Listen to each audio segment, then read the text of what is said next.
Hi friends, welcome back to the channel. This is the Prepared Suburbanite with some thoughts on what's going on with the FBI raid at Trump's residence in Florida. The way I see it, and this is my opinion only, that there are three possible outcomes here. So I'm going to get into some detail. I'm going to share my opinions on this, even though I said, yeah, it's time to wait for the full disclosure to come out with the, we've seen the warrant, we've seen the list of materials that were seized, but we haven't seen the affidavit, and I don't think we ever will at this point. So the three possible outcomes are coming up right after the intro.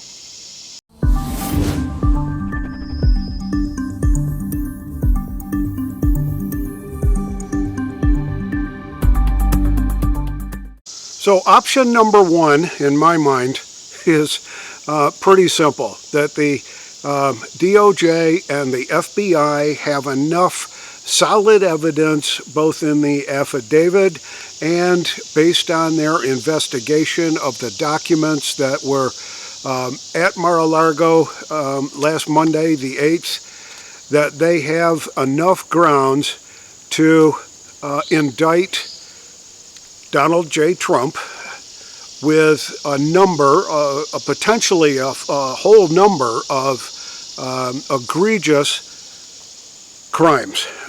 Anything from sharing nuclear secrets with the Russians to simply taking otherwise classified materials out of the White House and storing them improperly or whatever at Mar-a-Lago. But option number one is they're going to prevail. They're going to indict him. He'll be in jail. He'll have handcuffs and possibly wearing an orange jumpsuit, tailored, of course, to fit his style. And that's going to be pretty much it for the first option. The second option is pretty much nothing's going to happen. They're going to sit on this because they don't have anything to really go after Donald Trump about. It's just absolutely nothing. It's a nothing burger. They looked at the documents and yeah, they were already declassified and he had permission to use them, and there were no nuclear secrets there.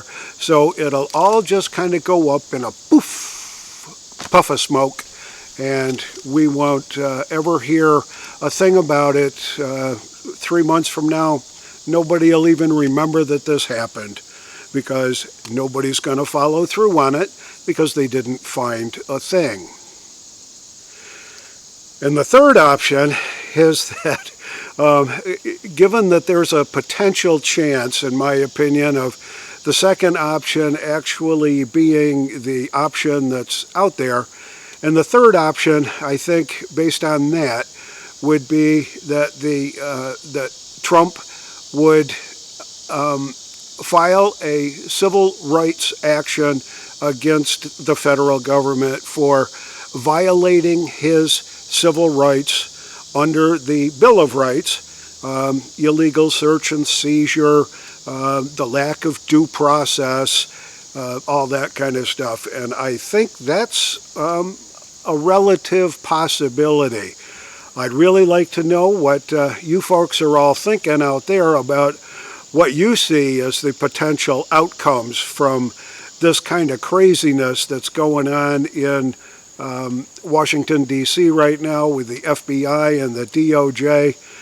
The fact that they're being absolutely mum about this, well, not absolutely. They did release the warrant and the list of documents, whatever, that was seized from the residence, but they haven't really told us what it's really all about, what it was that they were looking at, what the probable cause, what the potential crimes were that they were looking for.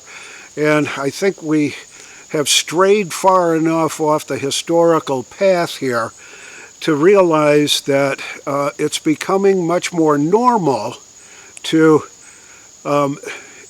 investigate the individual to find the crime, rather than knowing a crime has been committed and then investigating the individual to see if they were the ones that actually committed the crime.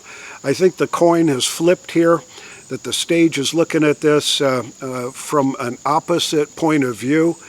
Bottom line, I think that there is some ongoing corruption in the FBI, in the Department of Justice, and if anybody needs to go to be removed from office or prevented from ever holding office again, I'm thinking that Merrick Garland and Chris Wray, the director of the FBI, Merrick Garland being the Attorney General, that they should find themselves in that kind of a situation where they simply are unable to continue their tenures in their current positions and will never ever be allowed to hold public office ever again. I do spend a little bit of time on a sort of frequent basis, but I try to look at both sides of this. And you're looking at conservative news sites, and then you look at the liberal lefty news sites, and the stark differences are amazing. There have been calls from certain pundits on the left that the level of crime committed by Donald Trump in this is equivalent to the Rosenbergs back in the 50s, where they were actually executed for betraying the United States, for being traitors.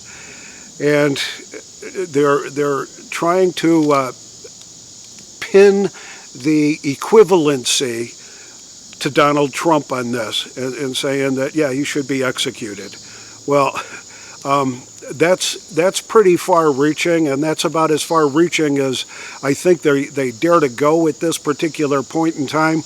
And the conservative sites have picked up on this a little bit, but they're not really pushing it. They'll condemn it and all that. But I'm concerned about both the left-wing media and their zeal to do harm to Donald Trump, to prevent him from running, to convict him of a crime so that he can't run for president ever again, versus the right that just kind of seems to be taking it all in stride and following the rules and try to hold up natural decorum here and not point fingers or do any accusations of in a big way.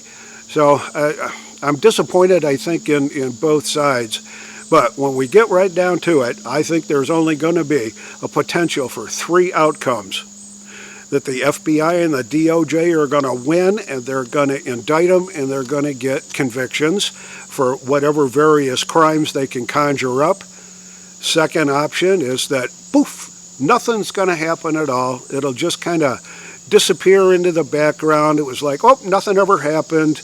3 or 6 months from now, it'll just be a faded memory. Oh, do you remember that? Well, no, I don't. But anyway. And the third option is that Trump's going to take the bull by the horns, and he's going to say, you guys have crossed the line. You've violated my civil rights based on the information that's in the Bill of Rights, with illegal search and seizures, without due process, the whole 9 yards.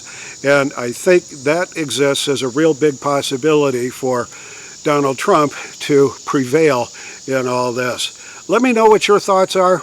This is the Prepared Suburbanite, reminding you to be prepared always. And I'll see you all on the next video.